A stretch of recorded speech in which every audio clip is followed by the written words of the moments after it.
메리 크리스마스. 우리 옆 사람에게 즐겁게 기쁘게 다시 한번 축복합니다. 메리 크리스마스. 우리 조금 전에 그 찬양 속에 오늘 메시지가 다 들어 있었습니다. 다시 우리에게 가장 많이 나왔던 단어가 빛이란 단어였습니다. 빛 되셔서 이 땅에 오셨고, 이 빛 되신 예수를 우리가 마음에 모셔 살 수 있는 얼마나 영광인지요. 이 은혜를 주신 하나님께 영광의 박수를 올려드리겠습니다. 찬양대들 지난 주일보다 훨씬 더 잘했습니다. 그날 긴장해가지고 소리도 조금 했는데 오늘은. 그러니까 우리가 하나님께 드리는 것을 잘 준비해서 연습을 반복하고 연습 자체가 하나님 받으시는 거거든요. 비단 찬양뿐만 아니라 우리의 모든 삶을 잘 만들고 잘 준비해서 언제나 최고의 것을 하나님께 드릴 수 있는 그런 우리의 신앙이 되고 교회가 될 수 있기를 주님의 이름으로 간절히 소원합니다. 이 성탄절이 12월 25일 날짜에 대해서 또 한번 짚고 넘어가겠습니다. 특히 하나님의 교회나 안식일 여호와 정의는 12월 25일이 성탄절이 날짜가 아니라는 것을 가지고 이제 말합니다. 맞습니다. 12월 25일은 정확하게 예수님이 이 땅에 오신 날이 아닙니다. 아닌데, 이 12월 25일이 된 것은 이제 그때는 모두가 로마 시대였기 때문에요. AD 313년에 콘스탄틴 대제가 전쟁을 승리하면서 그 전쟁을 승리하게 된 동기가 전쟁 치르기 전날 그 서쪽 하늘에 십자가 길을 봅니다. 그래서 그 십자가 길을 보고 전쟁을 치러서 승리를 합니다. 그러면서 공식적으로 AD 313년에 기독교를 국교로 이제 선포합니다. 이런 과정을 거치면서 그들에게 12월 25일이 그 당시에 농사 짓는 신을 섬기는 그런 문화가 있었습니다. 12월 25일. 그래서 350년경에 기독교 국가가 되었고 이교를 장악해서 기독교 국가가 된 것에 대해서 그 12월 20일 동짓날 농신에게 제사 드리는 것을 그걸 이제 그다 예수를 갖다는 거예요. 그래서 태양신입니다. 그 농신이. 그래서 맞습니다. 역사적인 사료는 맞습니다. 12월 25일. 그래서 동방정교는 1월 6일 날 성탄절을 지키기도 하고 1월 7일, 지금은 1월 7일 지키는데, 이 예수님의 탄생에 대해서 의견이 분분합니다. 10월 달에 오셨다. 그 다음에 봄에 오셨다. 이런 여러 가지 설이 있는데, 분명한 사실은 예수님이 이 땅에 오셨다는 겁니다. 그런데 우리나라는 성탄절은 1885년 언두드와 아펜셀러가 이제 우리나라에 공식적으로 선교사로 들어오면서 이제 성탄절이 절기가 전해지고요.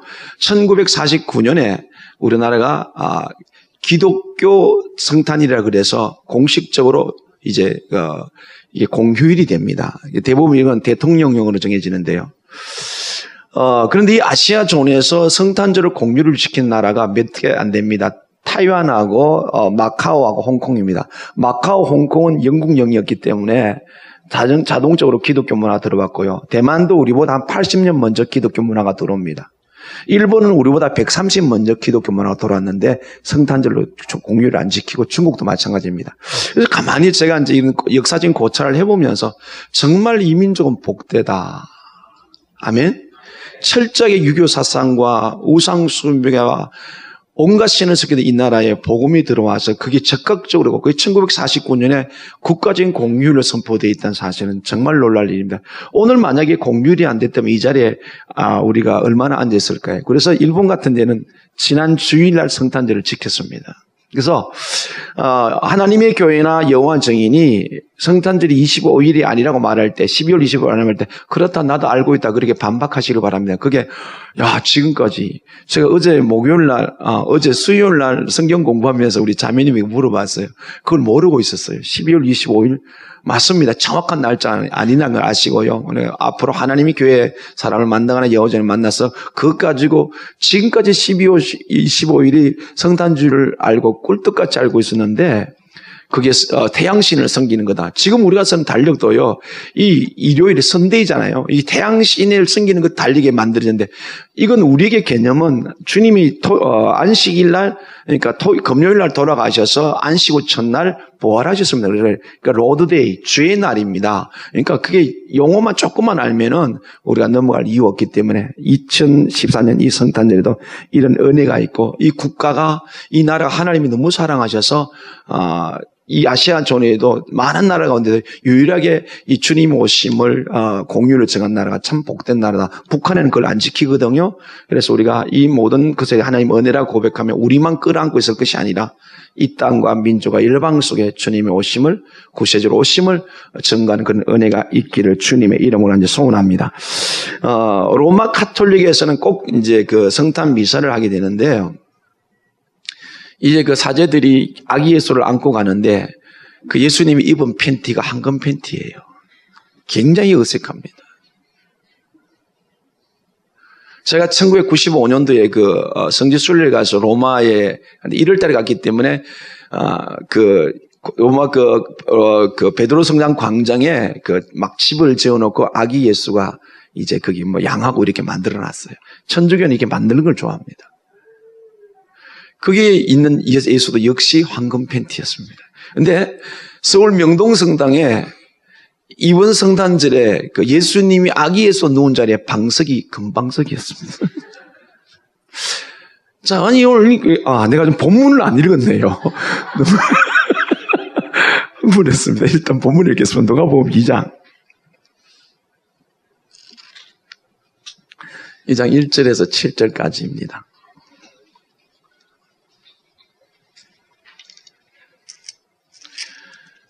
누가복음 2장 1절에 7절까지 교독할게요. 그때 가이사 아구수도가 영을 내려 천하로 다 호적하라 하였으니 모든 사람이 호적하러 각각 고향으로 돌아가며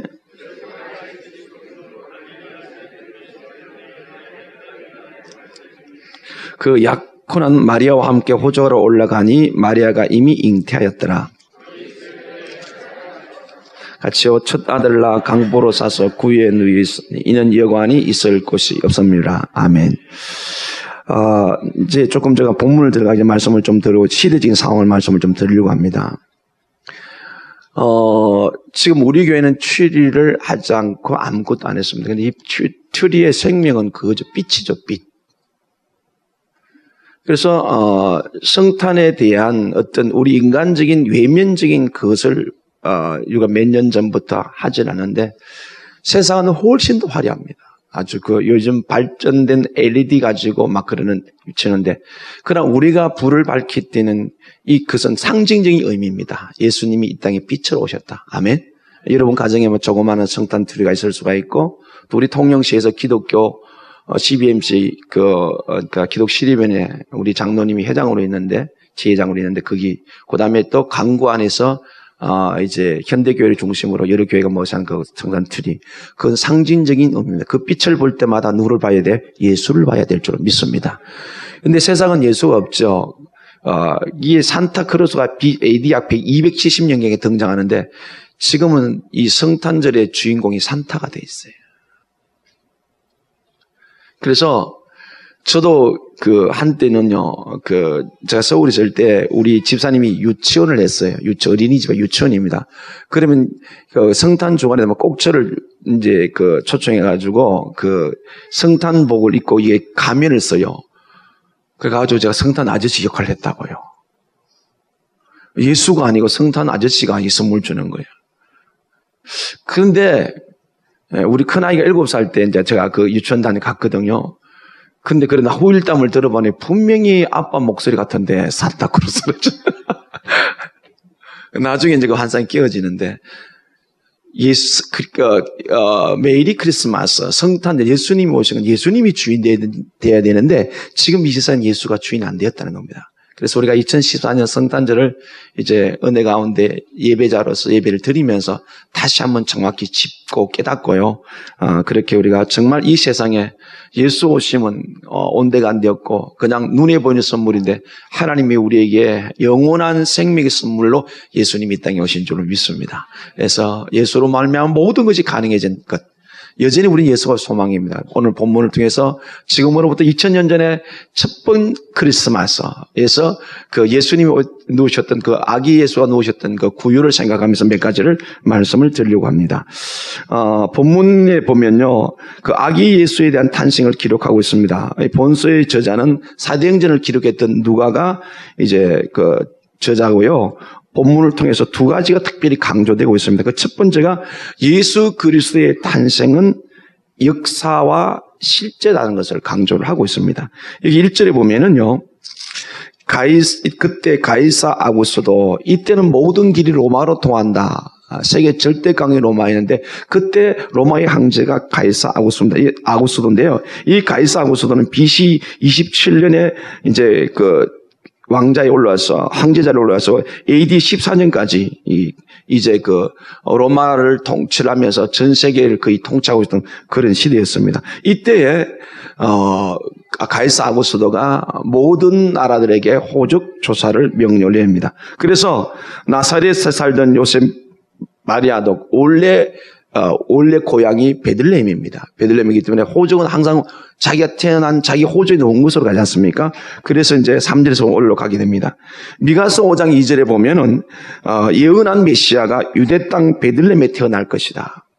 이 베들레헴은 해발 800고지가 넘는 예루살렘에서 약 8km 떨어진 곳이에요. 굉장히 척박한 곳입니다. 그러니까 무엇이든지 이렇게 만만치 않는 그런 환경. 특히 이제 양을 치는 목축의 주업인데 그게 베들레헴의 지경인데, 그렇다면 그 베들레헴이 양치기 하는 그 모든 환경도 결국은 하나님의 메시지가 담겨져 있습니다. 베들레헴으로 돌아가서 호적을 하게 되는데 그건 미가서 5장 2절에, 그러니까 이사야서도 그렇고 예수님이 이 땅에 오시기 전에 700여 년 전에 이미 예수님이 어디에서 탄생하실 것이라는 것을 예언했고, 그것이 하나님의 섭리에서 그 당시에 황제였던 가이사 아구스도, 만약에 로마가 세계를 통치하는 그런 권리가 안 가졌다면 이스라엘이 지금 점령당에 속국으로 있거든요. 만약에 떨어져 있었다면은, 그런 독립적인 관계에 있었다면은 성경을 이룰 수가 없는 겁니다.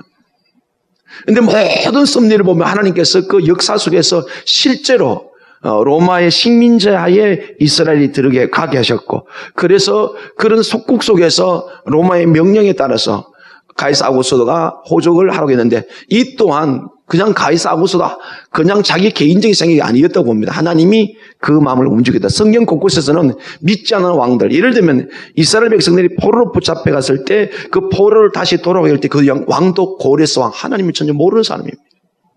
하나님은 우주 만물의 통치자이기 때문에 역사의 주인공인 줄 믿습니다. 히스토리란 말이 영어로 역사인데요, 이건 그분의 이야기란 뜻입니다. 그분의 이야기, 누구 이야기? 하나님의 이야기. 이 역사는 알파요 오메가 되신 하나님이 주관하고 계십니다. 그게 실제 이루어진 게 바로 오늘 우리가 본문을 접한 베들레헴 땅에 아기 예수가 태어난 것을 성경은 기록할 뿐만 아니라 역사가 이제 그 일을 이루어내고 있습니다. 이 절묘한 것이 결코 우연이 아닙니다. 그래서 마태복음 10장에 보면은 참새 한 마리도 하나님 뜻이 아니면 안이 떨어진다고 성경 우리에게 교훈해 주시고 계시고, 한 사람의 역사뿐만 아니라 이 지구촌에 70억 명이 살고 있습니다. 이 지구촌의 공식적 나라가 225개 나라입니다. 엄청난 언어가 다 있습니다. 우리가 알아야 될 것은 이 모든 역사와 섭리의 경륜은 하나님의 계획 속에 이루어져가고 있다는 사실을 기억하시고, 2014년에 예수님이 이 땅에 오신 것은 역사요 실제다. 허구가 아니고 신화가 아니고 설화가 아니고 동화가 아닌 실제 사건의 사실을 우리가 다시 한번, 물론 믿는 우리에게는 이게 실제죠. 실제라고 믿고 이 자리에 있는데요, 더 확인하고 하나님, 여기서 우리가 적용할 것은 이 세상의 모든 역사가 하나님의 축구와 섭리와 경륜 속에 진행되고 있기 때문에 오늘 우리 모든 삶의 지극히 작은 부분일지라도 오늘 하나님 뜻을 따라 살아가야 진정한 성탄의 의미가 우리에게 경험되고 또한 감정이 되고 기쁨이 될 줄로 믿습니다. 그 다음에 둘째, 이 누가복음을 통해서 예수님의 아기 예수의 탄생에 대해서 그도 그 말 구유에 누우신 것에 대해서 우리에게 전하는 메시지가 뭐냐면, 예수 그리스도가 이 땅에 오신 하나님이 보낸 성도, 그것은 하나님은 모든 사람을 사랑하는 사랑의 증거입니다. 어떤 의미라고요? 예수님이 이 땅에 육신을 입고 성부, 성자, 성령 하나님, 삼위일체 하나님인데 이 삼위 한 분이지만 삼위가 있습니다. 근데 절대로 나눌 수 없는 것. 그 중에 성자 예수, 아들 예수를 육신을 입혀 마리아의 몸을 빌려서 성령의 능력으로 이 땅에 보내신 것은 하나님의 형상대로 지은 사람. 마귀에게 속아서 하나님의 불순종해서 영원한 죄가 들어와서 그 죄로 말미암아 영원히 분리된 것. 그걸 다시 하나님께 회복하시기 위해서 하늘 보좌 버리고 이 땅에 가장 낮은 자리에 오게 하신 것은 무엇이다? 하나님이 우리를 향한 사랑이다.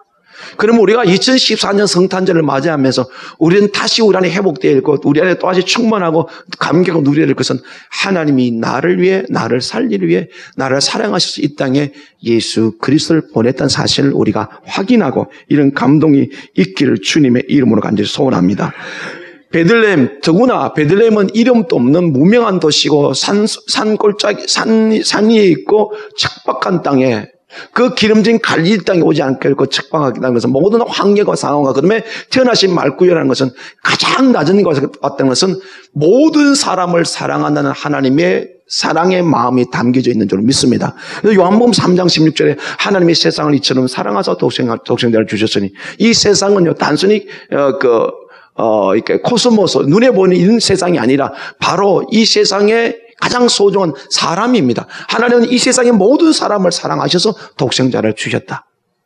이것이 바로 예수님이 이 땅에 그것도 가장 사람이 누울 수 없는 그것도 가장 그 당시에 척박한 베들레헴 땅에 그 구이 오셨다는 것은 하나님이 사랑에는 모두 여력 없이 모두를 사랑하신다.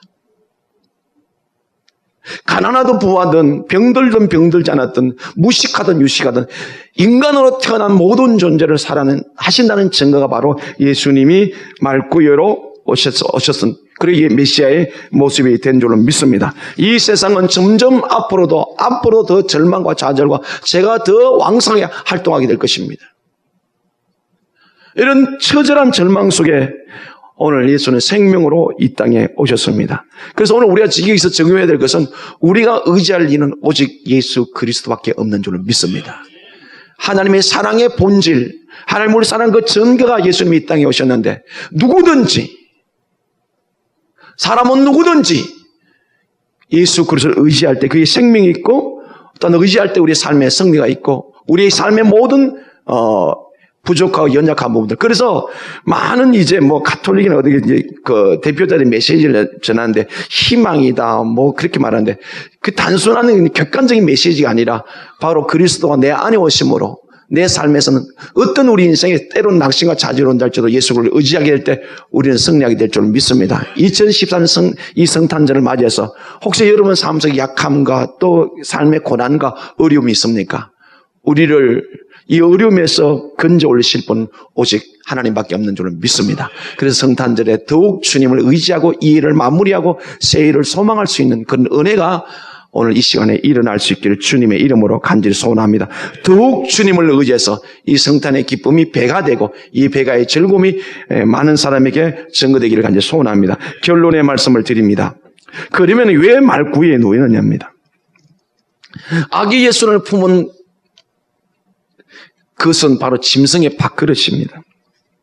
정말 누울 곳이 없었을까요? 왜 최고의 권력자는 왕궁에 태어날 수가 없었을까요? 조금 전에 드린 말씀 거의 비슷한 의미가 되겠습니다만은 지금 우리가 오늘 본문에 보면요 7절에 첫 아들이나 강포로서 구유에 누웠으니 이는 여관에 있을 곳이 없습니다. 배가 불러 곧 해산들에 다 가왔는데 베들레헴의 그 고향의 모든 사람이 다 모여 들어왔는데 이 여관 사람이 이제 그 나그네가 그 머물 여관인데 그걸 보고도 그 누구도 그 만삭이 돼 곧 해산할 것 같은 여인에게 긍휼을 베풀지 않고 품지를 않았습니다. 이 의미가 뭡니까? 여전히 지금도 이 세상은 예수를 품기를 원치 않습니다. 첫 번 성탄절을 첫 번 크리스마스에 그때 상황처럼 여전히 예수님을 배척하고 있습니다. 그러나 그 짐승이 밥그릇에 말구유에 놓여 있다는 것은 그 의미를 우리가 주시는 것은 겸손하고 낮춘 마음속에 우리 주님은 찾아오실 줄은 믿습니다. 왜 그래요? 하나님의 대적자인 마귀는 교만입니다. 그 말을 달리 표현하면 마귀는 사람이 주인이라고 말합니다. 결코 사람은 이 땅에 살면 주인이 될 수가 없습니다. 오늘 우리 다 같이 첫 번 성탄절에 주님 누이신 말구유, 우리가 2014년 성탄절을 맞이하면서 우리가 더욱 마음을 낮추고 우리가 더 주님을 가슴에 더 온 믿음으로 마음을 품을 때 우리 진정한 오늘 빛 오신 예수의 그 은혜를 누리며 살게 될 줄 믿습니다. 여러분은 어떻습니까? 오늘 아침에 새벽 기도를 안 했어요. 한 번 다 새벽성 돌로 다 갔습니다. 그래서 제가 아침에 오는 여러분의 얼굴들을 보니까 평상시보다 훨씬 더 빛나고 뽀송뽀송하고, 야, 이 새벽 기도 하루아침에 안 하니까 이렇게 잠을 푹 자더니 이렇게 조건은 그건 앞으로 계속 하지 마라. 우리 교회에서 유일하게 새벽 기도가 없는 날이 바로 25일 새벽. 그러나 성탄절 주님 오심을 여러분 각 가정에 찾아왔을 겁니다. 명단을 적어내라 그랬더니 많이 안 적어낸 것 같은데 우리 어제 청년들 학생들이 세 팀을 나누어서 갔습니다. 그리고 1월 2일 0시 예배 드린 날, 그날 우리 한 3시, 안수로 끝나면 3시 반 되기 때문에 새벽 기도는 그런데 좋습니다. 새벽 기도를 하든 안 하든, 얼굴이 뽀송하든 뽀송 안 하든, 저는 오늘도 찬양대 한 자매를 통해서 이 손등에 아주 좋은 크림 냄새가 이 바르는 거 있더라고요. 근데 알긴 하는데 저는 거의 안 발랐습니다. 근데 이게 바르니까 좋네요. 냄새도 나고 손도 부들부들하고. 참 즐거운 성탄입니다. 근데 이 성탄의 주인 예수가 우리 마음속에 깊숙한 곳에 주인으로 계셔야 이게 진정한 성탄이 될 줄을 믿습니다. 그냥 지나가는 행사가 아니고 매일매일 살아가는 삶 속에 오늘 우리가 그 당시에 예수님이 누우셨던 그 말구유가 되기를 원합니다. 짐승의 밥통이 되기를 원합니다. 하나님은 우리에게 말합니다. 교만한 자는 대적하지만 겸손은 높여준다 그랬어요. 나도 모르게 살다 보니까 주님이 내 마음 바깥에 나가 있어서 내가 주인 되어 있다면 지금의 우리가 들은 이 성탄의 의미는 약화될 수밖에 없습니다. 그래서 매일매일 우리가 짐승의 밥그릇처럼 주님을 가슴에 꼭 끈안을 수 있는 주님, 낮아진 우리 겸손의 마음, 나는 결코 내 인생의 주인이 될 수가 없습니다 하고 주님을 꺼낼 때 이 생명빛인 예수가 우리를 통해서 막 나타나게 될 줄 믿습니다. 성탄 트리를 하는데 한 달, 두 달 전부터는 그 세상의 가시적인 그런 상징적인 그런 빛이 아니라 정말 우리는 생명의 빛을, 생명을 가졌기 때문에 우리가 더욱 낮춰질 때 이 빛은 더 밝게 빛나게 될 줄 믿습니다. 2014년 성탄절에 우리 주님이 원하시는 메시지는 너는 세상에 빛으로 살아라. 낮아질 때 이 생명의 빛이 여러분이 사는 삶의 영역에서 나타나서 모든 사람을 구원하는 통로로 하나님의 기쁨이 되는 아름다운 삶이 될 줄은 믿습니다. 이 축복이 여러분 사이에 넘치기를 주님의 이름으로 간절히 축원합니다. 아멘. 기도합니다.